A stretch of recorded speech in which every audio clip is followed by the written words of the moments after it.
बिस्मिल्लाहिर्रहमानिर्रहीम। This is CSE 101 introduction to ICT और मेरा नाम मोहम्मद शर्जील है। हम आज लेक्चर 10 को स्टार्ट करेंगे which is operating system. Operating system होता क्या है? सबसे पहले ऑपरेटिंग सिस्टम एक सॉफ्टवेयर कंपोनेंट का नाम है जो कि आपके सिस्टम को ऑपरेटेबल बनाता है। यहाँ सिस्टम का मतलब कंप्यूटर है। सो ऑपरेटिंग सिस्टम एक सॉफ्टवेयर है जो कि आपके कंप्यूटर को इस्तेमाल के काबिल बनाता है।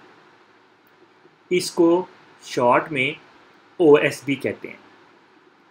सो OS या ऑपरेटिंग सिस्टम एक सॉफ्टवेयर है या प्रोग्राम है जो कि आपके कंप्यूटर को इस्तेमाल के काबिल बनाता है, ऑपरेटेबल बनाता है, या इन अदर वर्ड्स ये आपके कंप्यूटर के डिफरेंट ऑपरेशंस को मैनेज एंड मेंटेन करता है।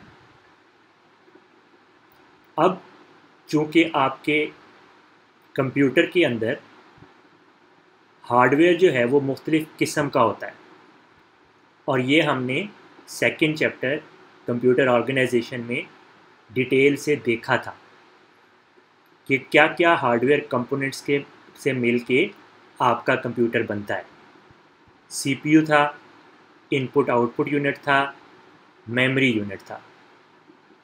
ठीक है, फिर हमने मेमोरी को फर्दर देखा था, उसकी दो टाइप्स थी। इनपुट आउटपुट की भी डिफरेंट एग्जांपल्स हमने देखी थी। CPU के 3 मेन कंपोनेंट थे, उनको भी हमने देखा था।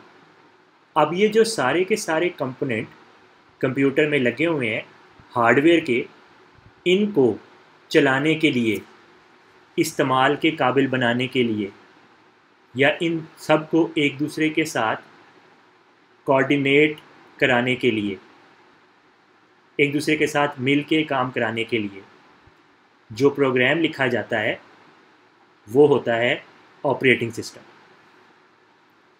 चूँकि कंपोनेंट मुख्तलिफ़ किस्म के हैं इसलिए प्रोग्राम एक बहुत बड़ा प्रोग्राम है जो छोटे छोटे मॉड्यूल्स या छोटे छोटे हिस्सों पे मुश्तमिल होता है।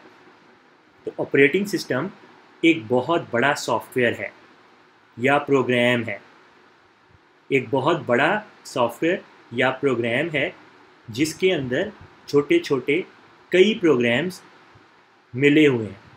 इसलिए इसको कहते हैं इंटीग्रेटेड सेट ऑफ प्रोग्राम्स, यानी कि छोटे छोटे कई मॉड्यूल्स या प्रोग्राम्स हैं जो मिल के ऑपरेटिंग सिस्टम बनाते हैं।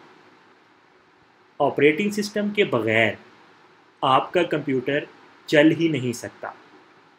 अगर ऑपरेटिंग सिस्टम ना हो तो आप कंप्यूटर को इस्तेमाल ही नहीं कर सकते। इसको दूसरे वर्ड्स में सिस्टम सॉफ्टवेयर भी कहते हैं। सिस्टम सॉफ्टवेयर का मतलब ये है कि आपका जो सिस्टम है, कंप्यूटर है, हार्डवेयर है, उसके लिए सॉफ्टवेयर बनाया गया। ठीक है, सो सिस्टम सॉफ्टवेयर का मतलब है कि मशीन के लिए बनाया जाने वाला सॉफ्टवेयर। जो आपका ऑपरेटिंग सिस्टम है इसके दो मेन ऑब्जेक्टिव्स होते हैं। एक, making a computer system convenient to use, आपके कंप्यूटर को इस्तेमाल के काबिल बनाना और आसान कर देना ताकि आप उसको आसानी से यूज़ कर सकें। Second, managing different resources of computer system. यहाँ पे जो ये रिसोर्सेज का वर्ड है इसका मतलब है हार्डवेयर रिसोर्सेज, हार्डवेयर के डिफरेंट कंपोनेंट। ठीक है, उनको मैनेज करना ताकि वो एक दूसरे के साथ मिलके काम कर सकें।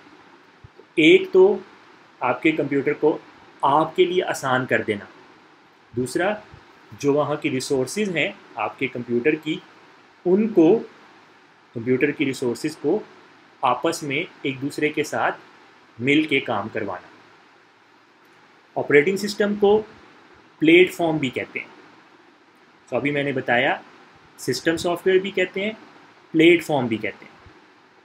सो ऑपरेटिंग सिस्टम, सिस्टम सॉफ्टवेयर या प्लेटफॉर्म, ये सब एक ही वर्ड है, एक ही चीज़ का मतलब है।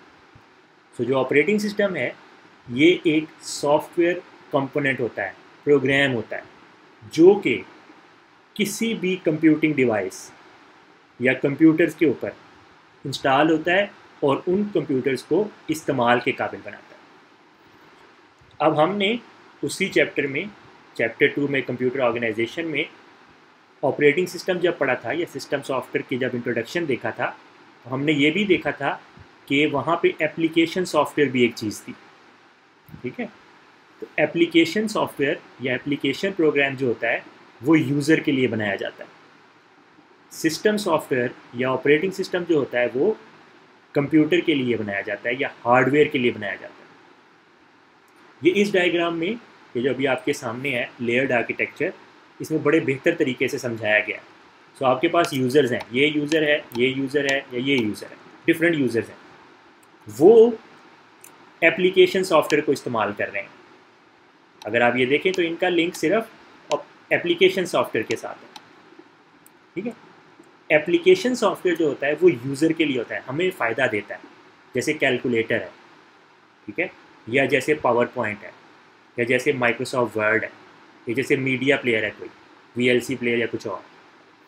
ये वो सॉफ्टवेयर हैं जिनसे हम फ़ायदा लेते हैं। मीडिया प्लेयर से आप मूवीज़ देख सकते हो, पावर पॉइंट से आप स्लाइड्स बना सकते हो, कैलकुलेटर से आप कैलकुलेशंस कर सकते हो, अर्थमेटिक ऑपरेशंस कर सकते हो, अलजेब्रा की कोई प्रॉब्लम सॉल्व कर सकते हो।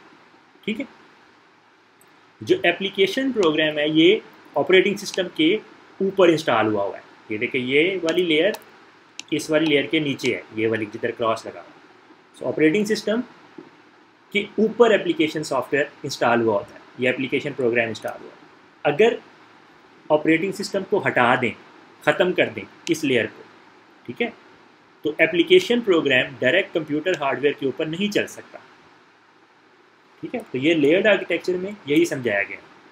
इसकी एग्जांपल ले लें, ऑपरेटिंग सिस्टम जो है उसकी एक एग्जांपल है माइक्रोसॉफ्ट विंडोज़, जो अभी ज़्यादातर लोग आप यूज़ कर भी रहे होंगे। अगर आप माइक्रोसॉफ्ट विंडोज़ जो इंस्टॉल की हुई है आपके कंप्यूटर पे, उसको हटा दें, अक्सर किसी वजह से वो ख़राब हो जाती है, करप्ट हो जाती है, एरर आ जाता है, तो हम उसको रिमूव कर देते हैं। जब आप उसको रिमूव करते हैं तो जितने भी सॉफ्टवेयर आपने इंस्टॉल किए होते हैं, for example media player, web browser, कोई गेम या कोई भी और सॉफ्टवेयर, पावर पॉइंट वगैरह, वो सब ख़त्म हो जाते हैं। क्यों? क्योंकि आपने इसको ख़त्म कर दिया यहाँ से। जब आप इसको ख़त्म कर देंगे तो ये ऊपर जो इसके लेयर है ये ख़त्म हो जाएगी, ऑटोमेटिकली ख़त्म हो जाएगी। ठीक है, तो इस लेयर्ड आर्किटेक्चर में ये बताया गया है कि सबसे पहले आपका हार्डवेयर के ऊपर, ये देखें, ये हार्डवेयर के ऊपर आपका ऑपरेटिंग सिस्टम इंस्टॉल हुआ हो, इसने इसको कवर किया हुआ, उसके ऊपर आपका एप्लीकेशन प्रोग्राम इंस्टॉल हुआ हो। तो जो आपका ऑपरेटिंग सिस्टम है वो एक यूज़र और हार्डवेयर के बीच में है। ठीक है, यूज़र और हार्डवेयर के बीच में है, तो यूज़र के लिए हार्डवेयर तक रसाई देता है या हार्डवेयर को इस्तेमाल के काबिल बनाता है आपका OS या ऑपरेटिंग सिस्टम। ठीक है, आई होप इट्स क्लियर ना। अब ऑपरेटिंग सिस्टम क्या क्या फंक्शन परफॉर्म करता है? सबसे पहले ये कंप्यूटर को स्टार्ट और स्टॉप करता है।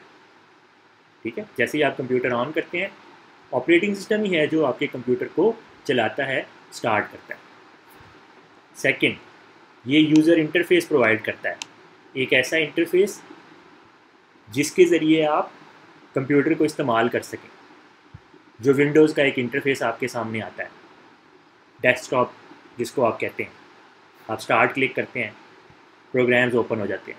आपने वेब ब्राउज़र क्लिक करना है, किया है, आइकन क्लिक किया है, वो ओपन हो गया। आपके पास रिसाइकल बिन है, आपके पास डिफरेंट ड्राइव्स हैं, storage devices, hard disk drives. ठीक है, तो एक इंटरफेस प्रोवाइड कर देता है आपको, ठीक है, जिसके ज़रिए आप कंप्यूटर को इस्तेमाल कर सकते हैं। मैनेज प्रोग्राम्स, जो प्रोग्राम आप इंस्टॉल करते हो वो ऑपरेटिंग सिस्टम पे इंस्टॉल होते हैं। आपने एक नया एप्लीकेशन सॉफ्टवेयर इंस्टॉल करना है तो वो ऑपरेटिंग सिस्टम पे इंस्टॉल होगा। आपने कोई गेम इंस्टॉल करनी है, games are all application software, वो विंडोज़ पे इंस्टॉल होगी, ऑपरेटिंग सिस्टम पे इंस्टॉल होगी। आपने VLC प्लेयर इंस्टॉल करना है, वो विंडोज़ पे इंस्टॉल होगा। आपने Microsoft word, Microsoft power point install करना है, वो विंडोज़ पे इंस्टॉल होगा, ऑपरेटिंग सिस्टम पे इंस्टॉल होगा। अब आपने कोई गेम रिमूव करनी है, वो विंडोज़ से रिमूव होगी। तो मैनेज प्रोग्राम का मतलब है आपके जितने भी एप्लीकेशन सॉफ्टवेयर हैं उनको मैनेज करता है। फिर है मैनेज मेमोरी। इसका मतलब है कि आपके कंप्यूटर के अंदर लगी हुई मेमोरी, चाहे वो सेकेंडरी मेमोरी है चाहे प्राइमरी मेमोरी है, उसको भी मैनेज करता है। ठीक है, आपकी रैम फिल हो गई है, ये ऑपरेटिंग सिस्टम आपको बताता है। आपकी हार्ड ड्राइव में जगह नहीं है या जगह मौजूद है या कितनी जगह मौजूद है, ये भी आपको ऑपरेटिंग सिस्टम बताता है। ये वाला प्रोग्राम कहाँ स्टोर हुआ है, उसको कब रिकॉल करना है, ये आपका ऑपरेटिंग सिस्टम बताता है। फिर configure jobs and configure devices.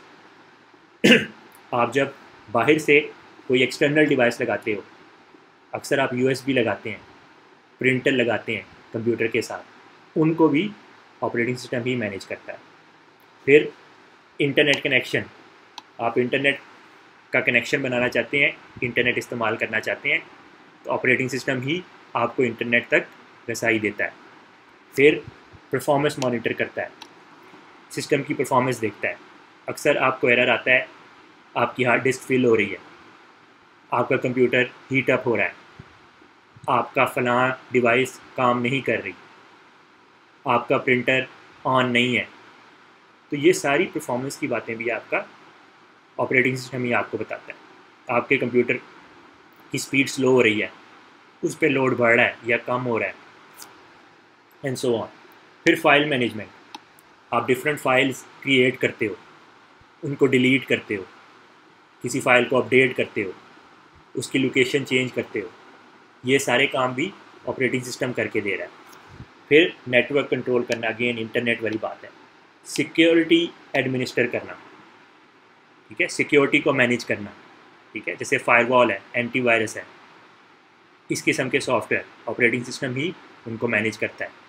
अक्सर आपको एरर आता है, आपके सिस्टम में कोई ऐसी फाइल आई है जो डैमेज कर सकती है आपके कंप्यूटर को, तो उसको रिमूव कर दें। ये एरर आपको या अलर्ट आपको ऑपरेटिंग सिस्टम ही जनरेट करता है। तो यहाँ पे हमने जितने भी, ये सारे नहीं हैं लेकिन बहुत सारे फंक्शन लिखे हुए हैं ऑपरेटिंग सिस्टम के, ये सारे, इन सब के लिए ऑपरेटिंग सिस्टम के अंदर छोटे छोटे प्रोग्राम होते हैं। तो यहाँ जो पहले बात हो रही थी कि ये एक इंटीग्रेटेड सेट ऑफ प्रोग्राम का नाम है, OS। छोटे छोटे प्रोग्राम के इंटीग्रेशन का नाम है, यानी कि छोटे छोटे प्रोग्राम से मिल के बनता है। तो ये वो सारे छोटे छोटे प्रोग्राम हैं, जितने फंक्शन हैं इन सब के लिए एक एक प्रोग्राम आपके पास होता है, ऑपरेटिंग सिस्टम। सो ऑपरेटिंग सिस्टम एक ऐसा सॉफ्टवेयर है जो बहुत बड़े पैमाने पे बनाया जाता है और ये आपके कंप्यूटर को इस्तेमाल के काबिल बनाता है। आई होप ये क्लियर हो गया। अब ऑपरेटिंग सिस्टम जो है ये मुख्तलिफ़ किस्म के हैं, ठीक है। तो पहले उनकी ब्रॉड कैटेगरीज देखते हैं। कई ऑपरेटिंग सिस्टम होते हैं जिनको डिवाइस डिपेंडेंट कहा जाता है। यहाँ पे डिवाइस का मतलब हार्डवेयर है, तो इसका मतलब हार्डवेयर डिपेंडेंट। कई ऑपरेटिंग सिस्टम ऐसे हैं जिनको हार्डवेयर इंडिपेंडेंट कहा जाता है या डिवाइस इंडिपेंडेंट, डिवाइस हार्डवेयर को कहते हैं। So device dependent and device independent. Device dependent वो होता है जो किसी स्पेसिफिक कंप्यूटर हार्डवेयर पे चलता है, किसी ख़ास किस्म के कंप्यूटर हार्डवेयर पे चलता है। डिवाइस इंडिपेंडेंट वो होता है जो किसी भी किस्म के कंप्यूटर के हार्डवेयर पे चल जाता है। इसकी एग्ज़ाम्पल बहुत फेमस, आपकी जो आप मोबाइल में ऑपरेटिंग सिस्टम इस्तेमाल करते हैं, सेल फोन में अपने, iOS या एंड्रॉयड। iOS आपके सिर्फ़ और सिर्फ आईफोन पे चलता है या एप्पल की बनाई हुई डिवाइस पे चलता है, एक हार्डवेयर पे चलता है, उसको कहेंगे डिवाइस डिपेंडेंट। उसके बरक्स एंड्रॉयड जो है वो किसी भी किस्म की डिफरेंट कंपनीज़ के बनाए हुए स्मार्टफोन पे या डिवाइस पे चल जाता है, उसको कहेंगे डिवाइस इंडिपेंडेंट। इसी तरह से मैकिन्टॉश का जो OS X है, ऑपरेटिंग सिस्टम X, वो सिर्फ़ और सिर्फ मैकिन्टॉश कंप्यूटर्स पे, मैकबुक्स पे ही चलता है, जबकि विंडोज़ बहुत सारी कंपनी के हार्डवेयर के ऊपर चल जाता है। इसी तरह लिनक्स है, वो भी बहुत सारी कंपनी की जो हार्डवेयर बनाती हैं उन पे चल जाता है, एक से ज़्यादा कंप्यूटर्स पे या एक से ज़्यादा किस्म के हार्डवेयर पे चल जाता है। So device dependent and device independent. एक थोड़े टाइम पहले मैंने बात की प्लेटफॉर्म। सो ऑपरेटिंग सिस्टम को प्लेटफॉर्म भी कहते हैं, ठीक हो गया।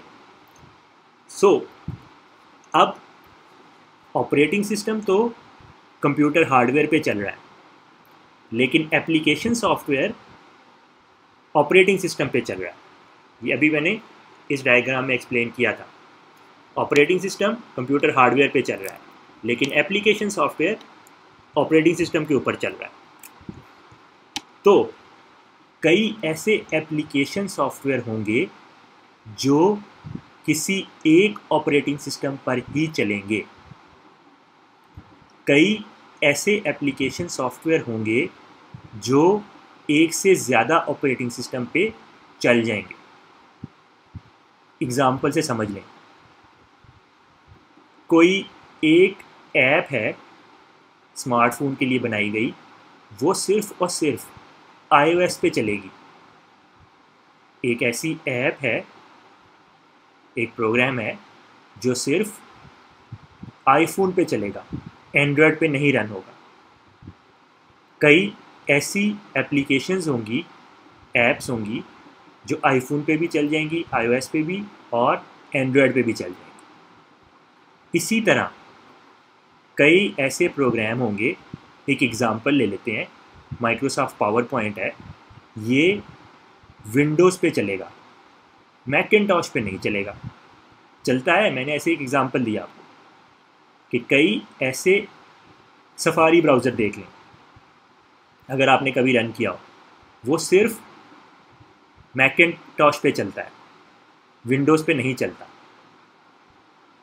ठीक है, जो आपका सफारी ब्राउज़र है, एक वेब ब्राउज़र है, वो सिर्फ मैकिन्टॉश सिस्टम पे चलता है, एप्पल के सिस्टम पे चलता है। जो आपका इंटरनेट एक्सप्लोरर है, क्रोम है, फायरफॉक्स है, ये भी वेब ब्राउज़र है, ये किसी भी ऑपरेटिंग सिस्टम पे चल जाते हैं। लिनक्स पे भी चल जाते हैं, आपके मैकिन्टॉश पे भी चल जाते हैं, आपके विंडोज़ पे भी चल जाते हैं। सो ऐसा एप्लीकेशन सॉफ्टवेयर जो सिर्फ किसी ख़ास ऑपरेटिंग सिस्टम पे चले, उसको कहेंगे सिंगल प्लेटफॉर्म एप्लीकेशन सॉफ्टवेयर। जो एप्लीकेशन सॉफ्टवेयर किसी भी ऑपरेटिंग सिस्टम पे चले, उसको कहेंगे क्रॉस प्लेटफॉर्म एप्लीकेशन सॉफ्टवेयर। तो यहाँ पे हमने दो डिफरेंट बातें की हैं, एक डिवाइस डिपेंडेंट ऑपरेटिंग सिस्टम की, एक डिवाइस इंडिपेंडेंट ऑपरेटिंग सिस्टम की, एक सिंगल प्लेटफॉर्म एप्लीकेशन की, एक क्रॉस प्लेटफॉर्म एप्लीकेशन की। So I hope it is clear. अब ऑपरेटिंग सिस्टम की मेजर टाइप्स देखते हैं। 5 मेजर टाइप्स के ऑपरेटिंग सिस्टम या OS आपके पास अवेलेबल है। Number 1 is called desktop OS, number 2 is embedded OS, number 3 is mobile OS, number 4 network OS, number 5 distributed OS। Let's start with desktop OS। जैसे कि इसके नाम से जाहिर है, ये ऐसा ऑपरेटिंग सिस्टम है जो डेस्कटॉप कंप्यूटर्स पे चलता है। डेस्कटॉप कंप्यूटर्स हमने चैप्टर 2 में देखा था, चैप्टर 1 में देखा था डेस्कटॉप कंप्यूटर्स क्या होते हैं। डेस्कटॉप कंप्यूटर्स वो होते हैं जिनमें एक टावर होता है, बॉक्स, एक स्क्रीन होती है, माउस कीबोर्ड होता है, वज़न में ज़्यादा होते हैं, नॉन पोर्टेबल होते हैं और डेस्क के ऊपर रख के नॉर्मली इस्तेमाल किए जाते हैं। ये ऐसे कंप्यूटर्स होते हैं, डेस्कटॉप कंप्यूटर्स, जो एक बंदे के लिए, सिंगल बंदे के इस्तेमाल में आते हैं। इनके ऊपर जो ऑपरेटिंग सिस्टम रन होता है उसको डेस्कटॉप ऑपरेटिंग सिस्टम कहते हैं। इस ऑपरेटिंग सिस्टम के अंदर वो सारे फंक्शंस होते हैं जो कि एक डेस्कटॉप कंप्यूटर को चलाने के लिए ज़रूरी होते हैं। इसकी फेमस एग्जांपल विंडोज़ 10 या मैक का ओएस है। ठीक हो गया। फिर है हमारे पास एम्बेडेड ओएस। एम्बेडेड ओएस जैसे कि इसके नाम से जाहिर है, किसी हार्डवेयर के साथ एम्बेड होके आता है। एम्बेड का मतलब है उसके साथ छप के आता है, चिपक के आता है। एक ऐसा ऑपरेटिंग सिस्टम होता है जो किसी एक डिवाइस के साथ, किसी एक हार्डवेयर के साथ अटैच होके आता है और आप उसको डिटैच नहीं कर सकते, हटा नहीं सकते। जैसे कि आपके पास कंप्यूटर है, इसमें विंडोज़ 10 इंस्टॉल है, आप इसको हटा के विंडोज़ 8 इंस्टॉल कर लें, या अगर कल को विंडोज़ का नया वर्जन आता है तो आप ये वाला वर्जन ख़त्म करके नया वर्जन इंस्टॉल कर लें। लेकिन एम्बेडेड ओएस इस तरह से नहीं होता। वो किसी डिवाइस के साथ अटैच होके आता है, चिपक के आता है, आप उसको उससे हटा नहीं सकते। ज़्यादातर जो आपके पास आरसी टॉयज़ होते हैं या दूसरी ऐसी मशीन्स जो इंडस्ट्रीज़ में इस्तेमाल होती हैं, ठीक है, उनमें एम्बेडेड ओएस अटैच आता है। बहुत सारी डिवाइसेस हैं, जैसे आजकल स्मार्ट एसीज़ हैं या स्मार्ट टीवीज़ हैं या आपकी एटीएम मशीन्स हैं या आपकी फ़ोटोकॉपियर मशीन्स हैं। इन सब में एम्बेडेड ओएस इस्तेमाल होता है। ये एक लो एंड ऑपरेटिंग सिस्टम होता है जो सिर्फ उस डिवाइस के लिए बनाया जाता है। इस पे लिमिटेड फंक्शनैलिटी होती है। जैसे कि एयर कंडीशनर के लिए जो ऑपरेटिंग सिस्टम होगा उस पर और कोई काम नहीं होगा, सिर्फ टेम्परेचर को मेंटेन किया जाएगा या कंट्रोल किया जाएगा। सिमिलरली एटीएम मशीन में जो ऑपरेटिंग सिस्टम होता है वो सिर्फ और सिर्फ फाइनेंशियल ट्रांजैक्शंस हैंडल करने के लिए होता है और कोई काम उस पर नहीं होता। एक लो एंड ऑपरेटिंग सिस्टम होता है। इसकी फेमस एग्जांपल विंडोज़ का एम्बेडेड कॉम्पैक्ट एडिशन है, CE, विंडोज़ CE। ये आपके एटीएम मशीन्स पे इंस्टॉल हुआ होता है। फिर मोबाइल के लिए सिम्बियन या NetBSD, ये सिम्बियन पहले आता था मोबाइल्स में, अब नहीं आता, लेकिन NetBSD अभी भी चलता है। सो ये उसकी एग्जांपल थी। फिर हमारे पास है मोबाइल ओएस। मोबाइल ओएस जो होता है ये मोबाइल फ़ोन्स या स्मार्टफोन्स या टैबलेट्स के ऊपर, या जो आपकी डिजिटल मोबाइल डिवाइसेस हैं, जैसे कि आपके पास स्मार्ट वॉचेस वगैरह हैं, उन पे इंस्टॉल होके आता है। सो मोबाइल ऑपरेटिंग सिस्टम स्मार्टफोन्स पे ज़्यादातर इंस्टॉल होके आता है। इसकी एक फेमस एग्जांपल iOS या एंड्रॉयड है। इससे आप बड़ी अच्छी तरह वाकिफ़ हैं, आप सब इसको इस्तेमाल करते हैं। ये टच स्क्रीन को हैंडल कर सकता है, ऐसा ऑपरेटिंग सिस्टम जो टच स्क्रीन को हैंडल कर सकता है। इसके अलावा इसमें ब्लूटूथ, वाईफाई, GPS वगैरह या कैमरा या स्पीच रिकग्निशन वगैरह के लिए सॉफ्टवेयर होते हैं, छोटे छोटे प्रोग्राम होते हैं। So it's again comparatively to the desktop operating system a low end operating system. फिर हमारे पास है नेटवर्क ऑपरेटिंग सिस्टम या नेटवर्क ओएस। ये उन कंप्यूटर्स पे इंस्टॉल होता है जहाँ पे दो या दो से ज़्यादा कंप्यूटर्स मिल के काम कर रहे होते हैं।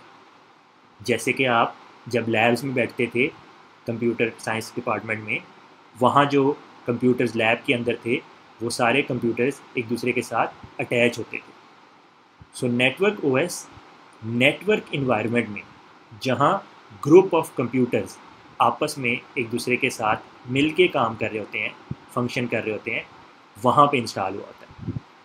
हमने पढ़ा था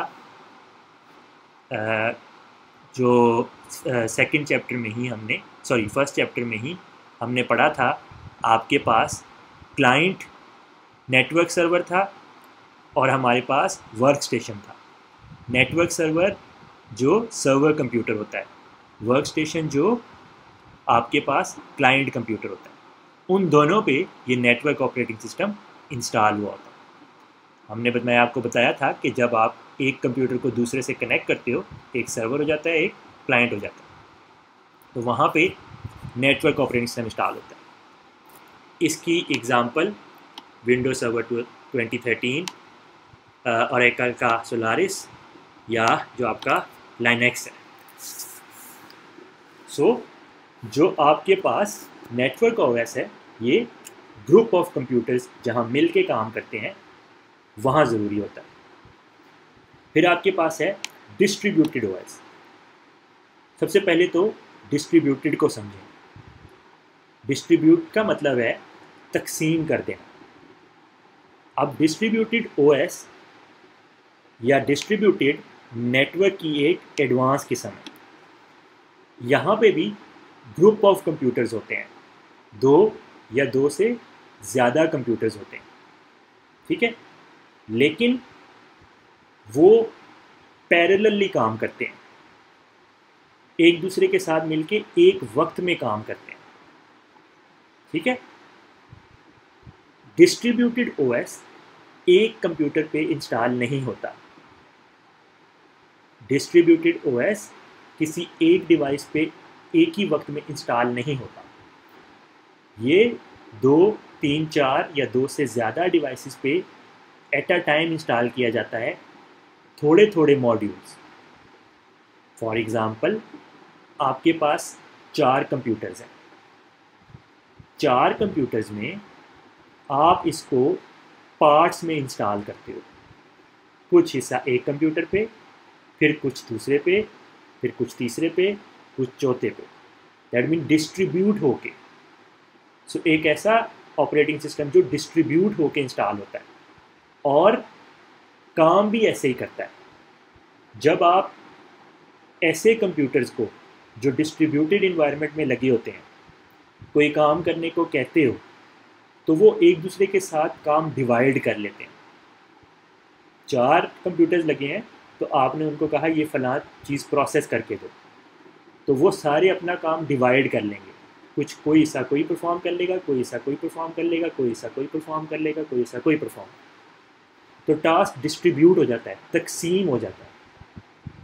तो डिस्ट्रीब्यूटेड ओएस नेटवर्क ओएस की एडवांस टाइप है, जहाँ पे आपके पास मल्टीपल सीपीयूज़, ठीक है, इंडिपेंडेंट मल्टीपल सीपीयूज़ प्रोसेसिंग जो आपको डिस्ट्रीब्यूट करके करते हैं, ठीक है।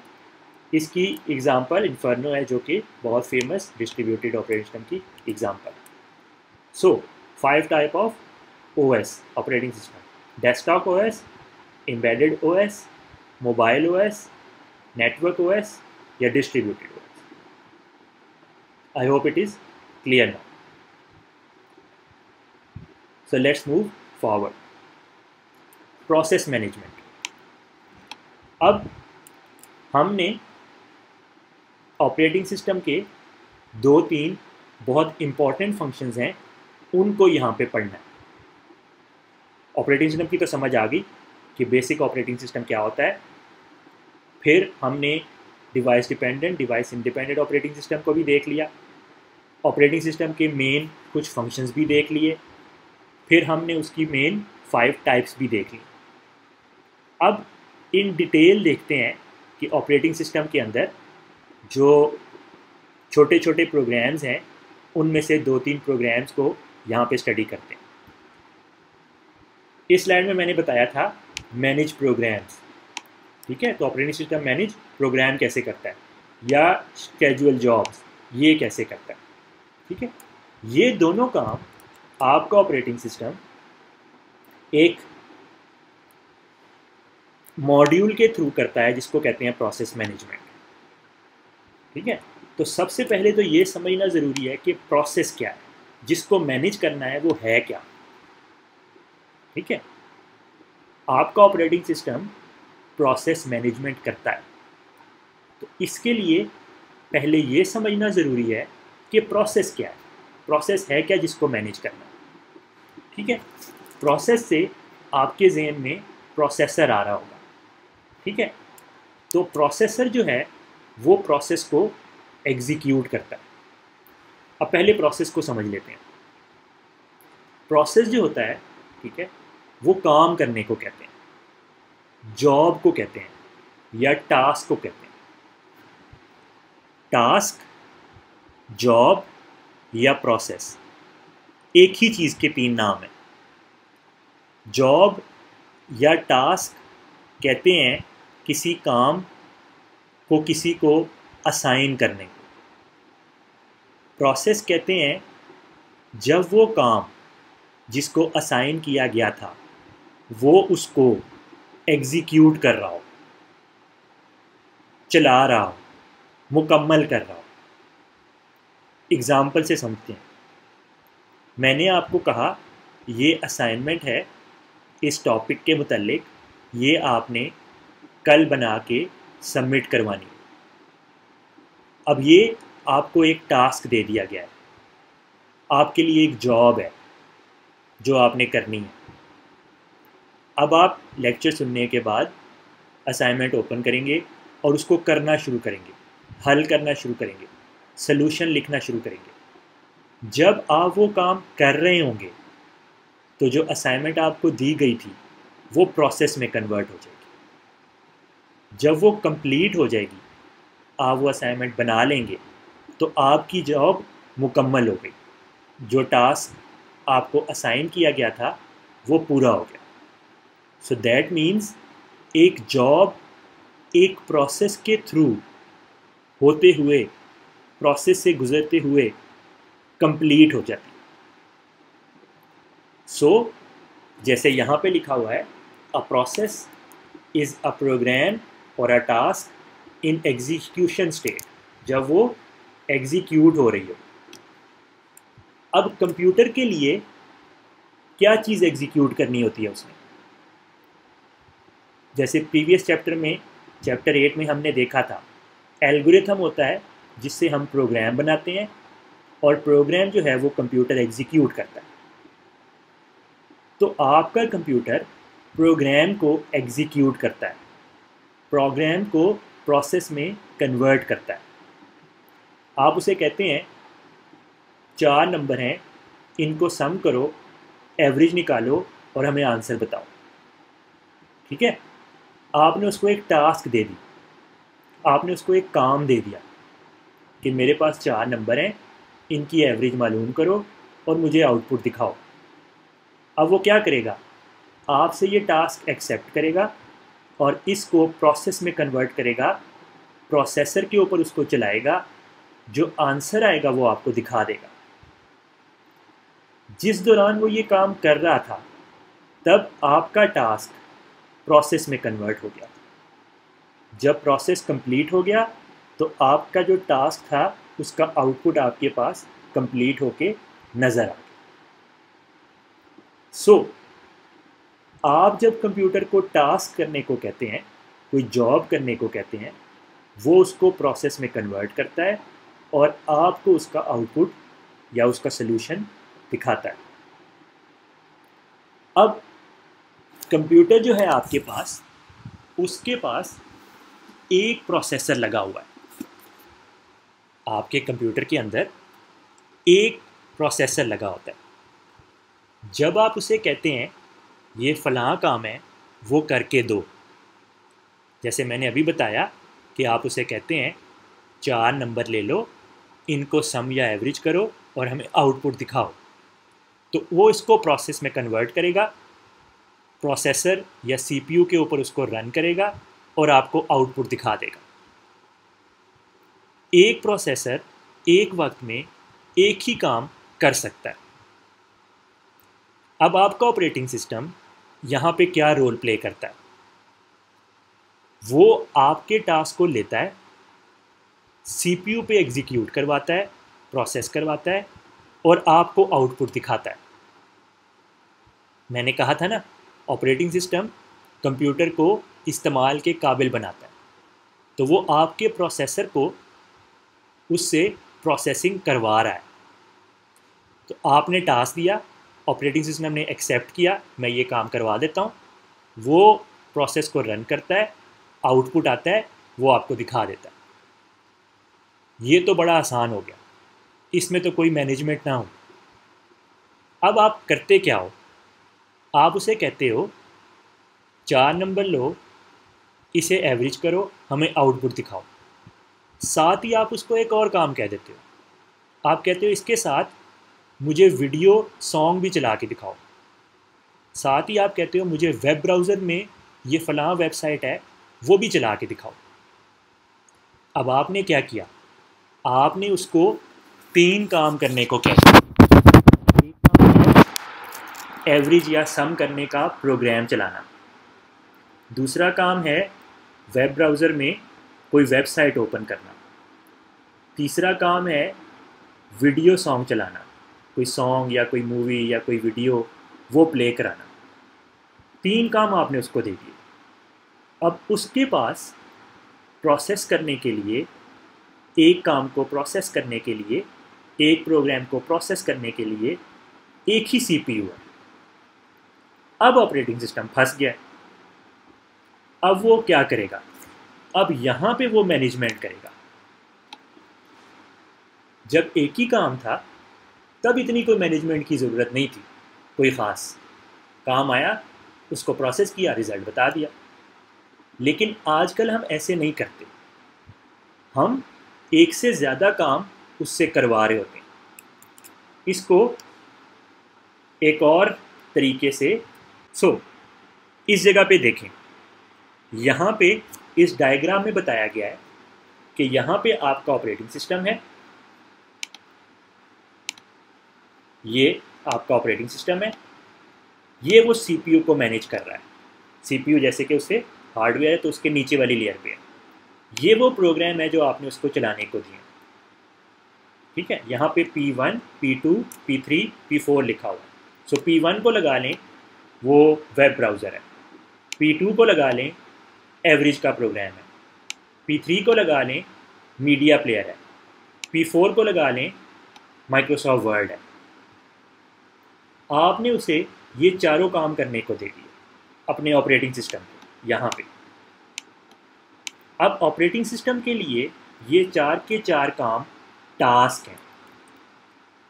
टास्क का मतलब है कि उसने ये 4 काम करने हैं, उसको जॉब असाइन हुई है। अब उसके पास एक ही CPU है, आप उसे कहते हो ये सारे काम करके दो, तो वो ये सारे काम एक वक्त में कैसे करके देगा। अगर आप अभी भी देखें तो आपने PDF की स्लाइड चलाई होंगी, हो सकता है वेब ब्राउज़र चलाया हो, साथ में आप ये वीडियो भी देख रहे हैं तो मीडिया प्लेयर भी चलाया होगा, हो सकता है कोई और प्रोग्राम भी चलाया हो। अब आपने मल्टीपल प्रोग्राम चलाए हुए हैं जैसे इस डायग्राम में दिखाया गया है, और आपको लग रहा है सारे प्रोग्राम एट अ टाइम एक वक्त में चल रहे हैं। हालांकि ऐसे नहीं होता, आपके पास प्रोसेस करने के लिए सिर्फ एक CPU है, तो सारे काम एक वक्त में कैसे हो रहे हैं। यही वो बात है जो प्रोसेस मैनेजमेंट में आपका ऑपरेटिंग सिस्टम करके दे रहा है।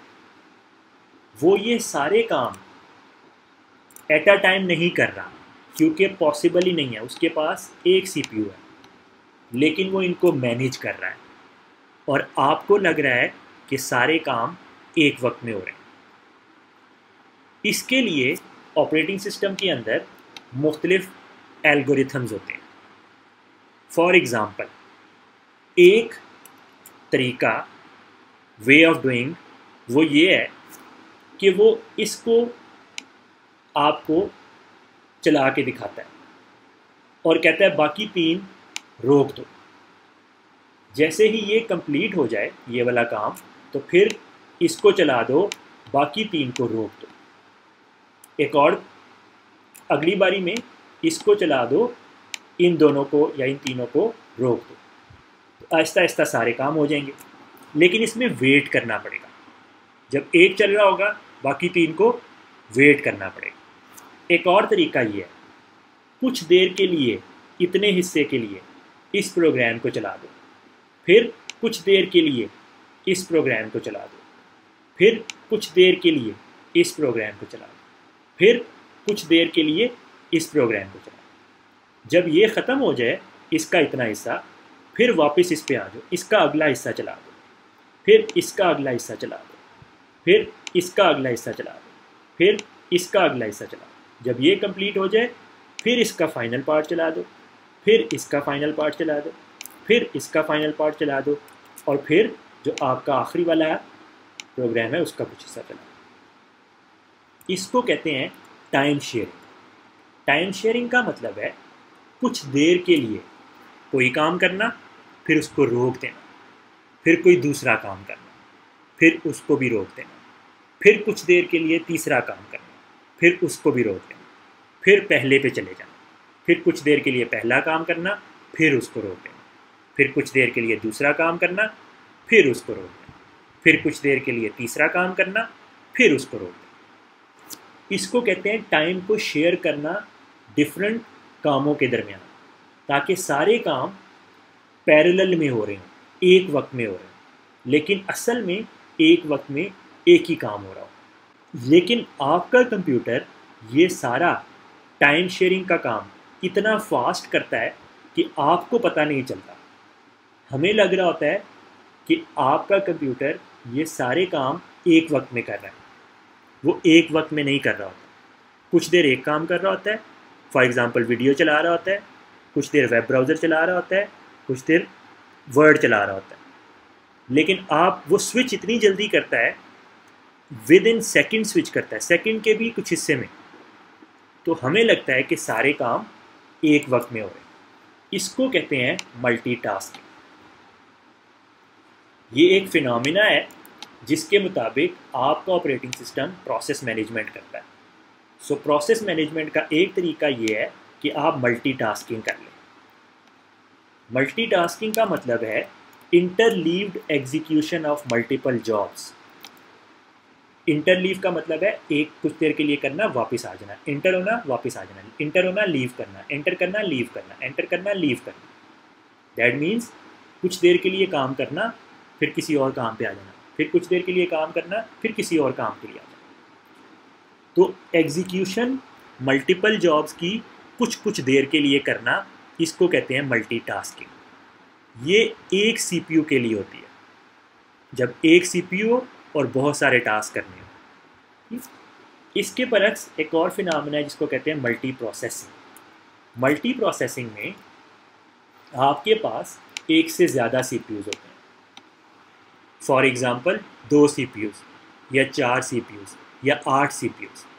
ठीक है, आपने अक्सर सुना होगा आपके कंप्यूटर पे 2 सीपीयूज़ भी लगे होते हैं या 4 तक भी लगे हुए आते हैं। अब उस केस में क्या होता है, अब आपके पास ऑपरेटिंग सिस्टम के पास एक वक्त में काम करने के लिए 2 लोग हैं, ये भी है और ये भी है।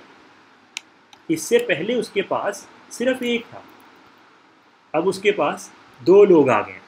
तो अब वो क्या करेगा, P1 को इस पे चला देगा और P2 को इस पे चला देगा, P3 और P4 को कहेगा वेट कर लो। या फिर वो क्या कहेगा, इसका कुछ हिस्सा, P1 का कुछ हिस्सा इस पे चला देगा और P2 का कुछ हिस्सा उसी वक्त एट अ टाइम इस पे रन कर देगा। ठीक है, कुछ देर के बाद P3 का कुछ हिस्सा और P4 का कुछ हिस्सा ये इस पे चलना शुरू हो जाएगा, ये इस पे चलना शुरू।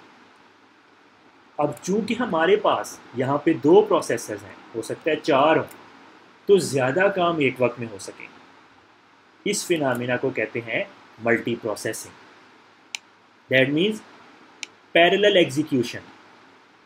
एक वक्त में एक से ज़्यादा काम पैरेलल में हो रहा है, एग्जीक्यूट हो रहा है, मल्टीपल प्रोसेसेस इन more than one processor system. तो मल्टी प्रोसेसिंग के लिए ज़रूरी है कि आपके पास एक से ज़्यादा सीपीयू हो, प्रोसेसर एक से ज़्यादा हो। ये दोनों मल्टीटास्किंग और मल्टी प्रोसेसिंग ये यूज़ किए जाते हैं प्रोसेस मैनेजमेंट के। अगर आपके कंप्यूटर में एक ही प्रोसेसर है तो फिर आपका ऑपरेटिंग सिस्टम मल्टीटास्किंग करेगा। अगर 2 या 2 से ज़्यादा प्रोसेसर हैं तो वो मल्टी प्रोसेसिंग करेगा। कई ऑपरेटिंग सिस्टम होते हैं वो मल्टीटास्किंग सपोर्ट करते हैं, कई ऑपरेटिंग सिस्टम होते हैं वो मल्टी प्रोसेसिंग सपोर्ट करते हैं। सो मल्टीटास्किंग और मल्टी प्रोसेसिंग आई होप आपको समझ आ गया हो। एक चीज़ होती है मल्टी यूज़र, ठीक है, जो ऑपरेटिंग सिस्टम है वो क्लासीफाई किए जाते हैं इन 4 कैटेगरीज में। तो 2 तो हमने पढ़ ली, मल्टीटास्किंग, मल्टी प्रोसेसिंग, बाकी देखते हैं। मल्टी यूज़र का मतलब है ऐसा ऑपरेटिंग सिस्टम जिस पे एक वक्त में एक से ज़्यादा लोग लॉग इन कर सकें। नॉर्मली आप क्या करते हो, आपका ऑपरेटिंग सिस्टम जो होता है विंडोज़, उसमें आप लॉग इन करते हो। अब अगर मैंने यूज़ करना है तो आप लॉग ऑफ करोगे, मैं लॉग इन करूँगा। मैंने अगर किसी और ने यूज़ करना है, मैं लॉग ऑफ करूँगा, फिर कोई और यूज़ करेगा। मल्टी यूज़र ऑपरेटिंग सिस्टम में ऐसा नहीं होता। एक वक्त में 2 या 2 से ज़्यादा लोग भी लॉग इन कर सकते हैं और एक ही वक्त में एट अ टाइम वो उस ऑपरेटिंग सिस्टम को इस्तेमाल कर सकते हैं। फिर मल्टीटास्किंग और मल्टी प्रोसेसिंग का मैंने आपको समझा दिया। मल्टी प्रोसेसिंग से भी एडवांस एक फिनोमेना है जिसको कहते हैं मल्टी थ्रेडिंग, ठीक है। मल्टी थ्रेडिंग में एक प्रोसेस को एक से ज़्यादा हिस्सों में डिवाइड कर दिया जाता है और फिर उसको कंकरेंटली रन किया जाता है, ठीक है। एक प्रोसेस को, टास्क को नहीं, टास्क आया उसको प्रोसेस में कन्वर्ट किया, प्रोसेस के फर्दर हिस्से कर लिए, एक प्रोसेस के फर्दर डिवीजन कर ली, उस एक डिवीजन को अब आपने सीपीयू पे रन किया। जब आप आगे जाके जावा पढ़ेंगे 3rd सेमेस्टर में, तब वहाँ पे आप प्रोग्राम बनाएंगे तो जावा एक प्रोग्राम को मुख्तलिफ हिस्सों में डिवाइड करके एक ही वक्त में रन करता है, ठीक है। तो वहाँ पे आपको मल्टी थ्रेडिंग मज़ीद समझ आ जाए। For the time being multitasking and multi processing को अच्छे से समझो। ओके, सो यहाँ पे ये लेक्चर ख़त्म करते हैं। Let's do a small recap. So हमने ऑपरेटिंग सिस्टम देखा कि वो क्या होता है। सो ओएस छोटे छोटे प्रोग्राम्स पे मुश्तमिल एक बड़ा सॉफ्टवेयर होता है जो कि आपके कंप्यूटर को ऑपरेटेबल बनाता है। That's why it's called operating system. ये प्लेटफॉर्म भी कहा जाता है इसको। ये कंप्यूटर हार्डवेयर के ऊपर रन होता है और ऑपरेटिंग सिस्टम के ऊपर एप्लीकेशन प्रोग्राम्स रन होते हैं। फिर हमने ऑपरेटिंग सिस्टम के कुछ फंक्शंस देखे, ठीक है। फिर हमने उसकी टाइप्स देखी, डिवाइस डिपेंडेंट, डिवाइस इंडिपेंडेंट, जो कि किसी एक हार्डवेयर पे चले या जो एक से ज़्यादा हार्डवेयर पे चले। फिर हमने single platform application, cross platform application देखी। सिंगल प्लेटफॉर्म एप्लीकेशन किसी एक ऑपरेटिंग सिस्टम पे रन होती है, क्रॉस प्लेटफॉर्म एप्लीकेशन एक से ज़्यादा ऑपरेटिंग सिस्टम पे रन होती है। फिर हमने 5 major categories of operating system देखा, desktop, embedded, mobile, network and distributed, ठीक है। इनकी एग्जांपल्स भी देखी। फिर हमने प्रोसेस मैनेजमेंट को देखा। प्रोसेस मैनेजमेंट के अंदर ऑपरेटिंग सिस्टम या मल्टीटास्किंग कर रहे होते हैं या मल्टी प्रोसेसिंग कर रहे होते हैं। सो यहाँ पे ये लेक्चर ख़त्म करते हैं, बाकी का सेकंड पार्ट